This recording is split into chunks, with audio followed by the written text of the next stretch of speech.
ಸುವರ್ಣ ನ್ಯೂಸ್ನ ವಿಶೇಷ ಕಾರ್ಯಕ್ರಮಕ್ಕೆ ಸ್ವಾಗತ. ನಾನು ಉಮರ್ ಫಾರೂಕ್. ದೆಹಲಿಯಿಂದ ಶ್ರೀನಗರಕ್ಕೆ ಹೋಗ್ತಾ ಇದ್ದ ವಿಮಾನ ಇಕ್ಕಟ್ಟಿಗೆ ಸಿಗಾಕೊಂಡ್ಬಿಟ್ಟಿತ್ತು.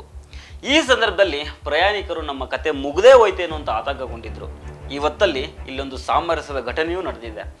ಪಾಕಿಸ್ತಾನ ಮಾನವೀಯತೆ ಮರೆತಂತೆ ವರ್ತನೆ ಮಾಡಿದೆ.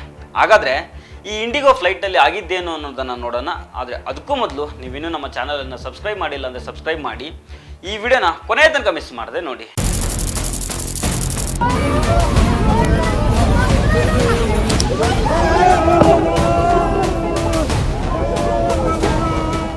ಆಲಿಕಲ್ಲು ಮಳೆ ಸುರಿತಿರುವಾಗ 224 ಪ್ರಯಾಣಿಕರನ್ನ ಹೊತ್ತು ಪ್ರಯಾಣಿಸ್ತಾ ಇದ್ದ ಇಂಡಿಗೋ ವಿಮಾನವೊಂದು ದೊಡ್ಡ ಅನಾಹುತದಿಂದ ಪಾರಾಗಿದೆ.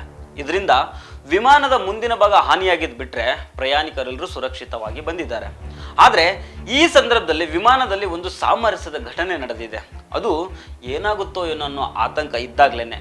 ಅದೇನು ಅನ್ನೋದನ್ನ ನೀವೇ ಒಮ್ಮೆ ನೋಡಿ.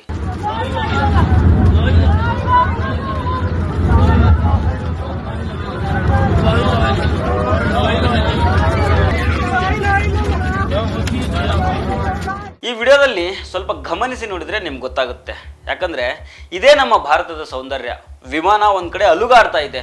ಪ್ರಯಾಣಿಕರೆಲ್ಲರೂ ಮುಂದೆ ಏನಾಗುತ್ತೋ ಏನೋ, ನಾವು ಜೀವಂತವಾಗಿ ಉಳಿತೀವೋ ಇಲ್ವೋ ಅನ್ನೋ ಆತಂಕದಲ್ಲಿದ್ದಾರೆ. ಆದರೆ ಅಲ್ಲಿ ನೋಡಿ, ಎಲ್ಲ ಧರ್ಮದ ಜನರು ಇದ್ದಾರೆ. ಅವರಲ್ಲಿ ಕೆಲವರು ಅಲ್ಲಾಹು ಅಕ್ಬರ್ ಅಂತಿದ್ದಾರೆ, ಲಾ ಇಲಾಹ ಇಲ್ಲಲ್ಲಾ ಅಂತಿದ್ದಾರೆ.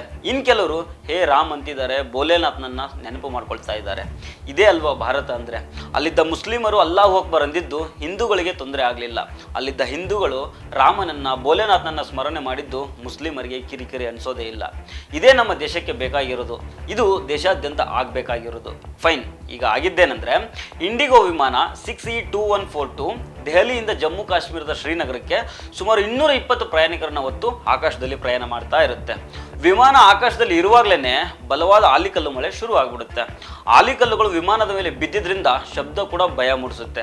ಆಲಿಕಲ್ಲು ಮಳೆ ಜೊತೆಗೆ ಗುಡುಗು ಮಿಂಚು ಗಾಳಿನ ಜೋರಾಗಿ ಬೀಸ್ತಾ ಇದ್ದಿದ್ರಿಂದ ಇಡೀ ವಿಮಾನವೇ ಆಕಾಶದಲ್ಲಿ ಅಲುಗಾಡಿದ್ದು ಭಾರಿ ಆತಂಕಕ್ಕೆ ಕಾರಣವಾಗಿತ್ತು. ಆಕಾಶದಲ್ಲಿ ವಿಮಾನ ಅಲುಗಾಡ್ತಿದ್ದಂಗೆನೆ ಒಳಗಿದ್ದ ಮಕ್ಕಳು, ಮಹಿಳೆಯರು ಸೇರಿದಂತೆ ಎಲ್ಲ ಪ್ರಯಾಣಿಕರೆಲ್ಲರೂ ಭಯದಿಂದ ಜೋರಾಗಿ ಕಿರ್ಚಾಡೋದಕ್ಕೆ, ಕೂಗಾಡೋದಕ್ಕೆ ಆರಂಭ ಮಾಡ್ತಾರೆ. ನಾವು ಬದುಕೋದಿಲ್ಲ ಅನ್ನೋ ಮಟ್ಟಿಗೆ ಪ್ರಯಾಣಿಕರು ಭಯ ಪಡ್ತಾರೆ.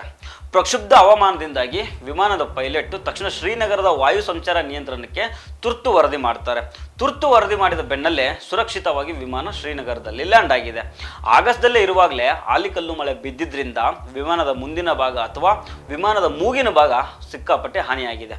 ಆದರೆ ಸುರಕ್ಷಿತವಾಗಿ ವಿಮಾನ ಲ್ಯಾಂಡ್ ಆಗಿದ್ರಿಂದ ಪ್ರಯಾಣಿಕರೆಲ್ಲ ಹಬ್ಬ ಬದುಕಿದ್ವಲ್ಲ ಅಂತ ನಿಟ್ಟುಸಿರನ್ನ ಬಿಟ್ಟಿದ್ದಾರೆ. ಹಠಾತ್ ಆಲಿಕಲ್ಲು ಮಳೆ ಬೀಳುವಾಗ ವಿಮಾನದ ಕ್ಯಾಬಿನ್ ಸಿಬ್ಬಂದಿ ಶಿಷ್ಟಾಚಾರವನ್ನು ಕಟ್ಟುನಿಟ್ಟಾಗಿ ಪಾಲನೆ ಮಾಡಿದ್ರಿಂದ ವಿಮಾನ ಶ್ರೀನಗರವನ್ನು ಸುರಕ್ಷಿತವಾಗಿ ಲ್ಯಾಂಡ್ ಆಗಿದೆ. ಇವತ್ತಲ್ಲಿ ಅಂದರೆ ಇಂಡಿಗೋ ವಿಮಾನ ಸಂಕಷ್ಟದಲ್ಲಿದ್ದಾಗ ಸ್ವಲ್ಪ ಟೈಮು ಪಾಕಿಸ್ತಾನದ ವಾಯುಸೀಮೆಯನ್ನು ಬಳಸೋದಾಗಿ ಕೇಳ್ಕೊಳ್ಳುತ್ತೆ. ಅಮೃತ್ಸರದ ಬಳಿ ಹಾರಾಟ ನಡೆಸ್ತಾ ಇದ್ದಾಗ ಅಲ್ಲಿನ ಸ್ಥಿತಿಗತಿಯನ್ನು ಗಮನಿಸಿದ್ದ ಪೈಲಟ್ ಸುರಕ್ಷತೆಗೋಸ್ಕರ ಪಾಕಿಸ್ತಾನಿ ವಾಯು ಸಂಚಾರ ನಿಯಂತ್ರಣವನ್ನು ಸಂಪರ್ಕ ಮಾಡ್ತಾರೆ. ಆದರೆ ಪಾಕಿಸ್ತಾನ ಈ ಮನವಿಯನ್ನ ತಿರಸ್ಕಾರ ಮಾಡುತ್ತೆ. ನೋಡಿ, ಒಂದ್ ಕಡೆ ಭಯೋತ್ಪಾದಕರನ್ನ ಸಾಕೋ ಪಾಕಿಸ್ತಾನ ಮಾನವೀಯತೆಯನ್ನ ಪೂರ್ತಿಯಾಗಿ ಮರ್ತಂಗೆ ಕಾಣ್ತಾ ಇದೆ. ವಿಮಾನದಲ್ಲಿ ಎಲ್ಲ ವರ್ಗದ ಜನರು ಇದ್ರು. ಸುರಕ್ಷತೆಗೋಸ್ಕರ ಮನವಿ ಮಾಡಿದರೆ ಪ್ರಯಾಣಿಕರ ಜೀವಕ್ಕೆ ಬೆಲೆ ಕೊಡದೆ ಮನವಿಯನ್ನ ಪಾಕಿಸ್ತಾನ ತಿರಸ್ಕಾರ ಮಾಡುತ್ತೆ. ಇಲ್ಲಿಗೆ ಪಾಕಿಸ್ತಾನ ಅನ್ನೋ ದೇಶ ಬರೀ ಅಭಿವೃದ್ಧಿಯಲ್ಲಿ ಮಾತ್ರ ಅಲ್ಲ, ಮಾನವೀಯತೆಯಲ್ಲೂ ಹಳ್ಳ ಹಿಡಿದಿದೆ ಅನ್ನೋದು ಇವತ್ತಿಗೆ ಕನ್ಫರ್ಮ್ ಆಗುತ್ತೆ. ಸೊ ಫ್ರೆಂಡ್ಸ್, ಇದು ಇವತ್ತಿನ ಸ್ಪೆಷಲ್ ಸ್ಟೋರಿ. ಮತ್ತೆ ಭೇಟಿ ಆಗ್ತಿರೋಣ. ನಮಸ್ಕಾರ.